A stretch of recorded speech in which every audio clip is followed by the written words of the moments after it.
Ziua bună tuturor! Eu sunt Diana și sunt aici pentru a înregistra cel de-al 9-lea episod din seria de podcasturi 7 de Beauty. Aș vrea să încep cu o rectificare. Săptămâna trecută a fost episodul 8, cu toate că în video am spus cu totul altceva. Deci atunci a fost 8, astăzi este 9. Mulțumesc pentru înțelegere. Tema zilei de astăzi este cea mai mare panică pe care pacientul care își face micropigmentare o suferă la un moment dat și ce declanșează și când se declanșează această panică. Panica aceasta intervine în acel moment în care crustele se desprind de pe piele, de pe suprafața lucrată, iar sub acestea pacientul remarcă o culoare complet estompată, albicioasă, cu eventual reflex roze, lila, albăstrui.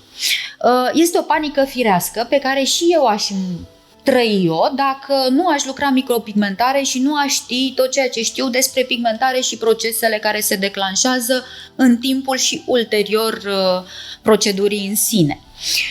Practic, această nuanță care este estompată, acest albicios, este determinat de procesele pe care sistemul imunitar le declanșează la atingerea primului act, primei perforații pe care aparatul nostru o face pe piele. Acest proces începe atunci și durează câteva săptămâni. Dar în timpul acestui proces, practic, sistemul imunitar determină lucruri care vor estompa culoarea. Despre ce este vorba, eu povestesc pe larg studenților mei pentru a fi pregătiți să le povestească clienților lor și, evident, le povestesc, le explic și îi trăinuiesc pe larg, foarte atent și pe toți cei care vin la mine să-și facă micropigmentare. Pe de altă parte, vorbeam despre acel reflex roze, albăstrui, lila. Despre ce este vorba? V-ați zgâriat vreodată? Evident că da. V-ați tăiat cu cuțitul vreodată? V-ați lezat pielea vreodată? Evident că da. După acel moment s-a format o crustă. În momentul în care crusta s-a desprins de piele, de desubt, sub crustă, ați remarcat că pielea a rămas roze și nu la culoarea pe care o avea anterior stânga-dreapta leziunii respective. Este absolut normal. De ce? Pentru că acea leziune s-a petrecut exact cum se petrece și în timpul ședinței de pigmentare, la nivelul epidermului și al membranei dermoepidermice. Deci, practic, toată zona respectivă pe care noi am lucrat a fost lezată, la propriu lezată, de milioane de perforații pe care acele aparatului nostru le fac de-a lungul procedurii.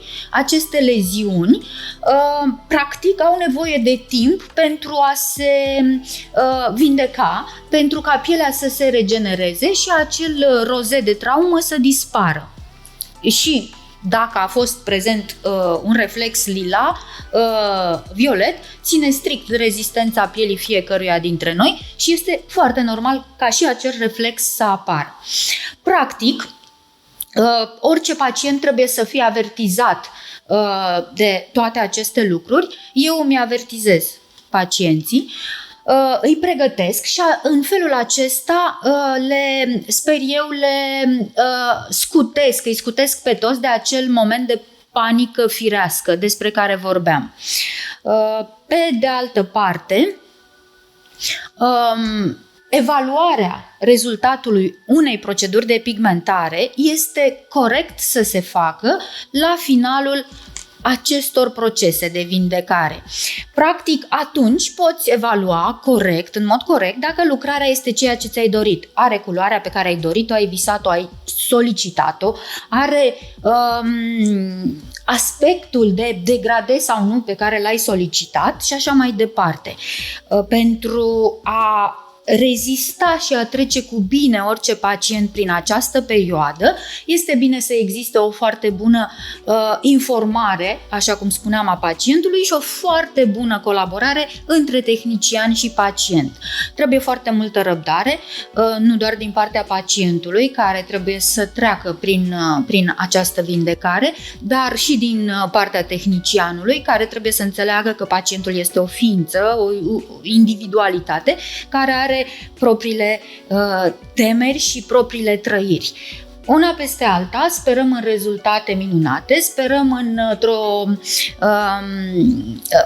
într-un parteneriat extraordinar între pacient și tehnician și sperăm în colaborări pe termen foarte lung între noi și pacienții noștri. Dacă acest material v-a plăcut, că l-am încheiat, eu vă mulțumesc pentru atenție, vă invit să vedeți și alte materiale dacă sunteți curioși, când aveți timp, iar până data viitoare, când voi veni cu un nou video, vă spun doar atât. Fiți fabuloși, așa cum vă doresc să vă fie întreaga săptămână. Vă mulțumesc!